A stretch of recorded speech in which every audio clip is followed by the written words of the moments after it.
It's difficult to know, but it's sort of an 8 to 10 week injury. But it'll tendons behave differently from person to person, and there's not a lot of test cases on the suitable time for recovery. So it'll really just depend on how the body handles it, and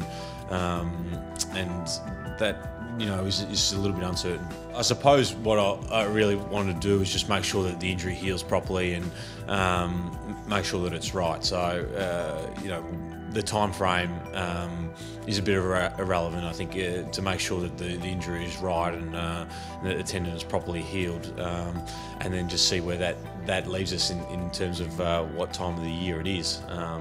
Obviously. It'd be great to come back, and if the team's playing finals, then it'd be wonderful to be a part of it. But obviously you just got to make sure that the injury heals itself, and that's the priority. He may start slow jogging, something like that, at 6 weeks, and then we'd reassess again at about 8 weeks whether the tendon's healing really well, and if so, then we would increase him pretty steadily. And because it's not basically under stress when you're running at a normal pace, he can hold his base, and then hopefully at 8 to 10 weeks we can crank him up if it's healed well.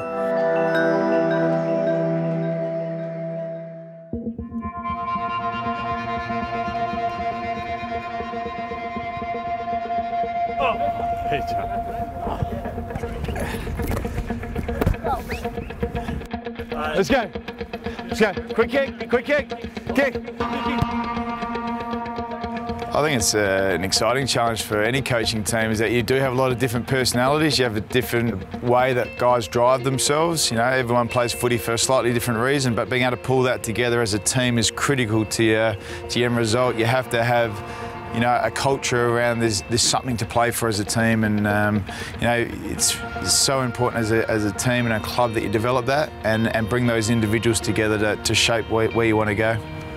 I love seeing guys achieve what they want to achieve, both individually and as a team, and there's things that you do within their development plans, both as footballers and as people, and when you see that come out in them, it's very rewarding, and you go home and you're actually quite excited about seeing something come out in an individual player. Good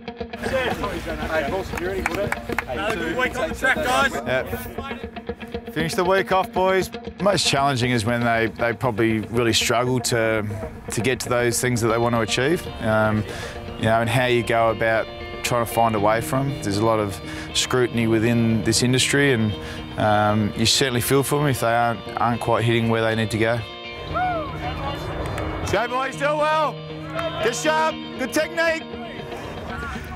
Hit it, stance. Good, load it quick, load it quick. Let's go. Up, Marty, up, Marty, up, Marty. Yours, Jack.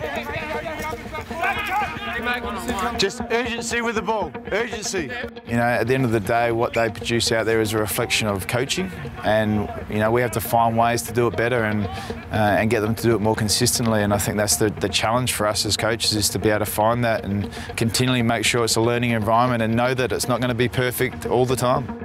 You've got to be really clear on what your philosophy is as a club and a direction you want to take, and sometimes you just have to really back that in. And I think the good clubs and the good individuals and the good coaches and the good players, they're really clear on the direction they want to take, and they've got a plan and they stick to it and they just keep going towards that direction. And we're no different in that regard. We're really clear on what we want to achieve. Oh, look, it was just good to see the things in training that we'd been working on came out in our game style, and we probably hadn't been playing our best footy leading into last week, so it was really great for the guys to get some reward, kick some goals and start feeling good about the way they're playing.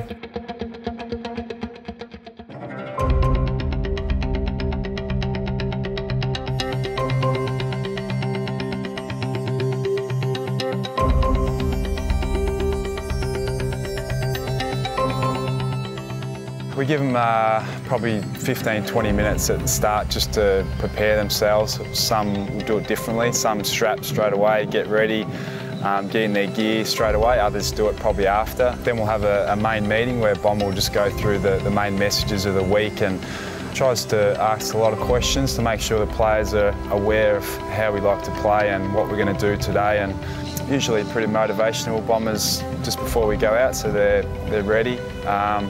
Then we'll catch up with my line group for just a 2-minute chat, just to again ask them questions about what to expect, how we're going to play, just remind them of the matchups and what we want to work on, what we've worked on during the week, and just so that we know their heads are ready to play.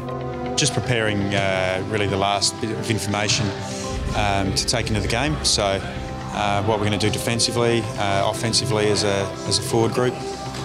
So really just the last sort of conversation, nothing that is new to the players, just a reminder about our preparation for this game and what we're going to try and do tonight.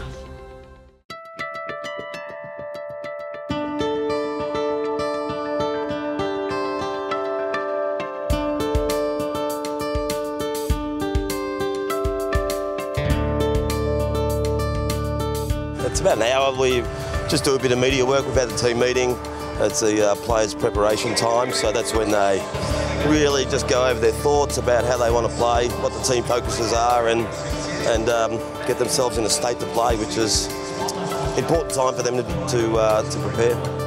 Probably a bit more anxious as a coach than what I was as a player. I was very relaxed as a player and probably a little bit more serious, but I like to keep my players pretty relaxed before we go out. Our warm-ups, you know, when they're an hour before the game, I don't give them too much of a rev up because I like to keep them fresh so that by the time the game starts, then they're switched on. Yeah, I think it's probably different depending on what coaching role you have too, but don't feel a lot of nerves. Hopefully looking forward to some of the guys playing valuable roles. I've spoken to most of the players up until now, try and let them be in their own space pre-game, and yeah, it's really just chatting footy, and it's not that hard a job for the next 20 minutes.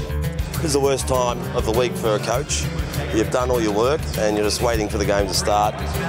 Sometimes I just go around and just quietly talk to players about their role and see if they are switched on and they know how they want to play. We want, you know, if they're a bit over the top, they're a bit loud and it's a bit superficial, then you'll just wake them up and just say, listen, stop all this stuff. The real focus is just to go in and just do this, whatever. Sometimes if you can see that they might be a little bit overawed or a little bit intimidated, maybe that's when you sort of just give them some confidence. So it depends on the mood as to what you're saying. Yeah, it's just maybe if it's a little 1% change in attitude and behaviour, then that's a win.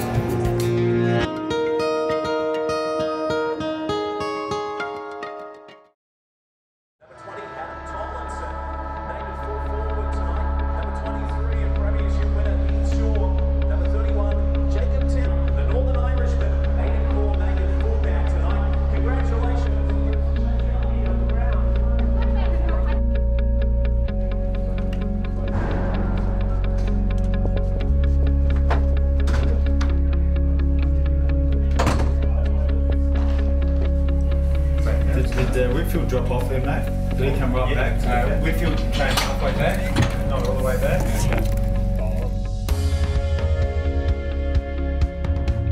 I think with any coaching group and any coaching box, you'll see different dynamics within it. You know, you've got different personalities, and I think it's trying to find a dynamic that is calm, it's relaxed, but it's got clarity.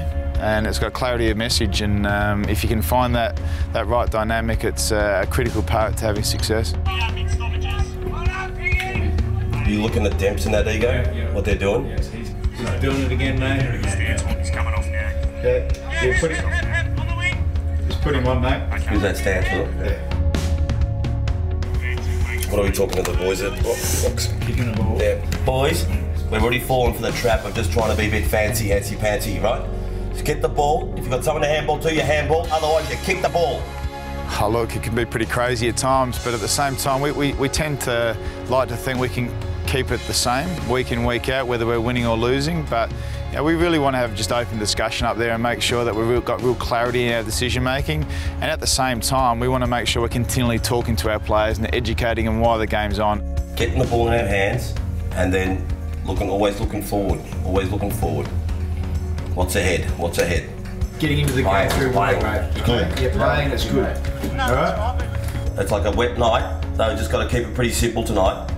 All right, so, but join in the play, for God's sake, yeah, all of you, yep, yeah. I think if you become too emotional, that can certainly take you away from the real critical aspects of how we can change the momentum of the game, how we can continue to make these players learn, and the game can get away from you really quickly. Yeah. That's good, much better. Is that what you said to him, wasn't it? Yeah. Okay. Right, and then what you need you to do, mate, is not to be too cute with the ball. Like the whole back six, treat it as a wet night, all right? So that's if you can get the ball away, get some distance, get it. Yeah, good. It is slippery and wet, isn't it? Yeah. All right. Good, buddy. Good. Look, I've really enjoyed working with Mark. I think he's, you can really see why he has been a successful coach. He understands people, first and foremost, and how to get the best out of individuals, and he's got a great eye for the game and how to teach and train certain aspects of it. And you know, he's given me some great autonomy to go about my work and implement certain things in my coaching, and I've really enjoyed working with him.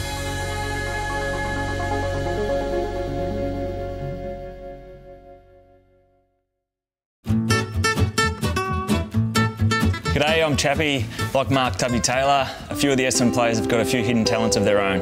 Well, I prefer to be out snapping goals in red and black. I don't mind a strum on the old guitar.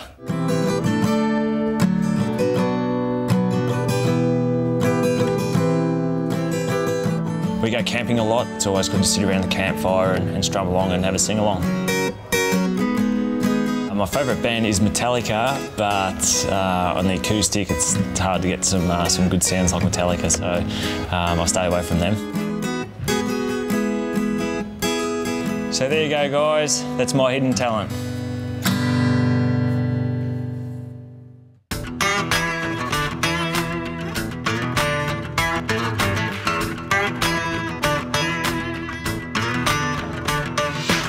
This is my first jumper.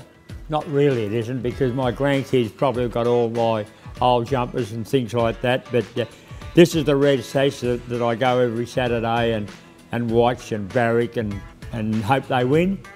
And the red sash means everything to me, and I'm red in one eye and black in the other, I think. I was in the 24th Infantry Battalion during World War II. I served in New Guinea and Bougainville. How I got number 24 at Essendon, we played a lot of football while we were waiting for a ship to come home. And the boys said, well, if you get a game, ask for number 24, which I did, and luckily it was vacant. So that's how I wore number 24. On the Thursday night before the first game, it was an Easter Saturday, I played it over in Footscray. Strangely enough, it was the first game Dick Reynolds played. My first game of football was against the Bulldogs. I had a lot of my cousins who barracked for Footscray actually. They lived in Footscray area, and I played on the half-back flank my first game. I selected half-back flank for the first game, and I got a few kicks, but I didn't star, I can tell you that. But it was a great feeling being a one-eyed Essendon supporter since I was 8, you know. So what's that, 81 years ago now, I think it was. I'm looking forward to another premiership before I go upstairs or downstairs, whichever way I'm going to go, but no, I'm real true red and black.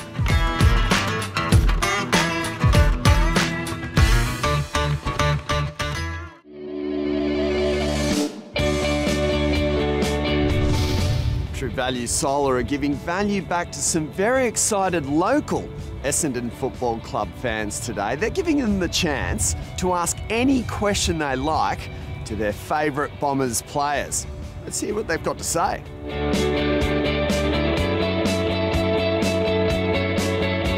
My question is, what do you eat straight after a game? Thanks for the question, Tim. For me, straight after a game, it's a pizza. There in the rooms as soon as we're finished. Straight after a game, I like to get stuck into some meat, probably a bit of pasta too, obviously, to replenish the carbs that we burn during the game, so some pasta and ribs. What do the players eat? Eat? Yeah. They eat a lot. Protein. We're allowed to eat whatever we want after a game just to get some of the fats replenished into our body and make us feel good again.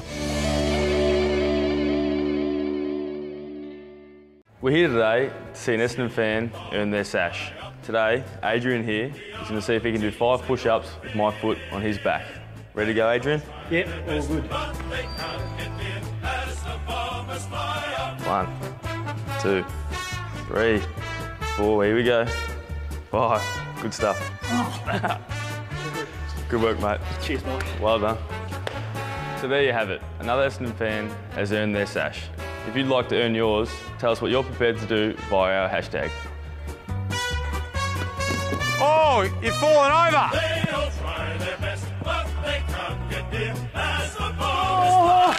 Oh, it's so cool.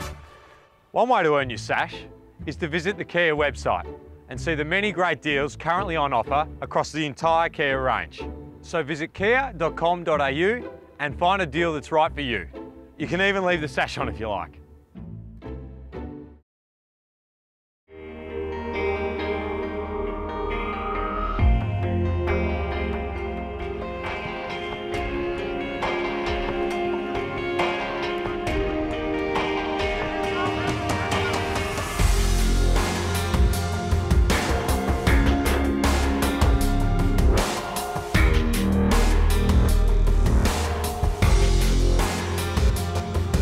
You hear a lot of great players talk about how important pre-seasons are, and to get through a first one, you know, I knew that it was going to hold me in good stead for the season, and you know, we're almost halfway through the year now, and I'm still feeling quite fit and quite strong, and you know, I guess that is due to getting through the whole pre-season, and you know, I didn't really miss a beat throughout the pre-season, and I continually made little steps to get me where I wanted to get to, but you know, obviously, you know, the pre-seasons in my second, third, fourth year are going to be vital for my development, and you know, that's what I'm looking forward to. Bombers' key messages to everyone in the team is you need to be a competitive player to play in the Essendon Football Club, and you need to be one that can win one-on-one and contest a ball. So for me, it was you know, it was a really big focus for me to try and improve my contested side of my game. And make that a big focus, and I've made some improvements in it, but you know, to get to where I want to get to, you know, I really need to improve that area.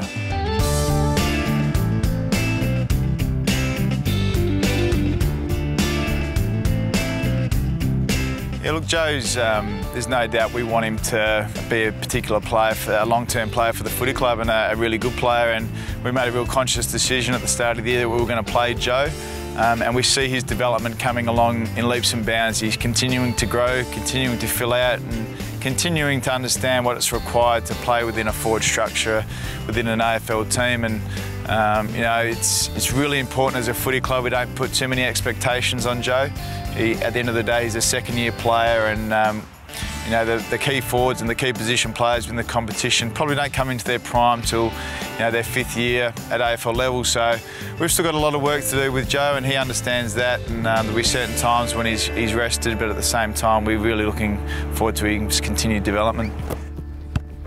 Oh, Joey! Pre-season feels like it drags on forever, and then when the first game comes around, everyone's keen as mustard to get out there and just have a crack. And obviously Tommy Bale was injured, and Paddy was looking after the ruck, so to play out forward was Jakey was really exciting for me, and the first time that I played round one, obviously, and you know, it was good to come away with a win against North, and you know, it really started off our year in a positive way. Celebrates like he's on fire.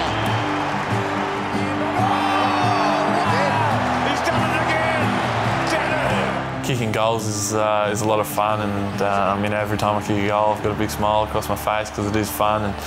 But you know, the way that the game's played now, being in the forward line, it's more about pressure and being able to keep the ball locked in our half. I was really excited when I knew that Jakey was going to come play forward. You know, he's a person that brings a lot of character to our football club, and his work ethic is something that's pretty special, and he brings a lot of aggression to the game. And you know, we do have a lot of fun, but at the same time we're focused on what we want to get out of most games, and focused on what we want to get out of training, and the more time that we spend together, the better off we'll be. And he's been a good mentor for me, and I've learned a lot off him, and I'm looking forward to working with Jake for a long time, hopefully. Both Joe and Jake are very young in our forward structure. They're going to take some time, but they're learning their craft, they're learning their leading patterns, and they're just absorbing all the information required to try and be, you know, up-and-coming, good key position players long-term for the footy club. And they're developing a great relationship together, first and foremost. They talk well together in meetings. They really try and understand each other's movements, and that does take some time to develop. I was a scrawny kid when I was about 16, 17, and I've put on a little bit since then, but obviously it's going to be a continual challenge to keep putting it on, and I've made little strength gains here and there, but it's obviously something I'm working on pretty closely. And you look at the great forwards in the competition, like Travis Cloak and these sort of guys. They're big and they can throw their opponents around. So that's the place I want to get to. And we're quite a way off at the moment, but I'm sure we'll get there.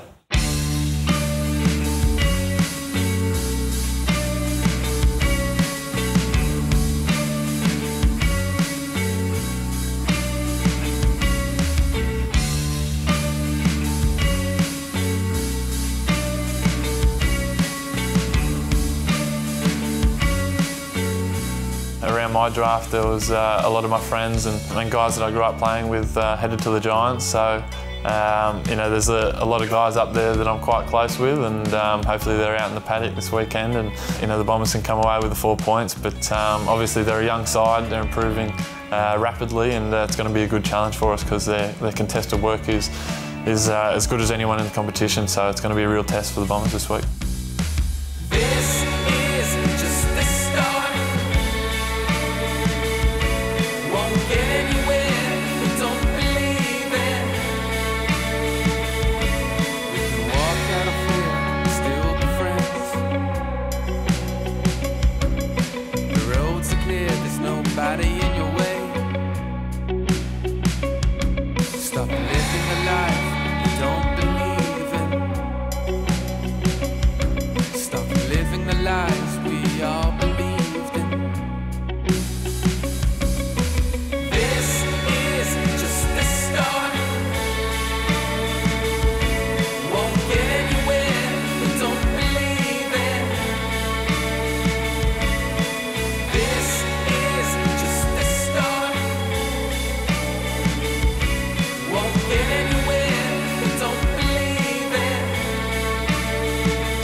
There's a lot of talk about the younger guys and the older guys needing rest in this day and age with football and how tough it is. But I'm pretty happy to keep playing and keep training, keep improving, because I think that's the best way of improving. But I'm sure the fitness staff will give me a rest at some stage. But the way I see it is I just want to play as many games as I can for this great club.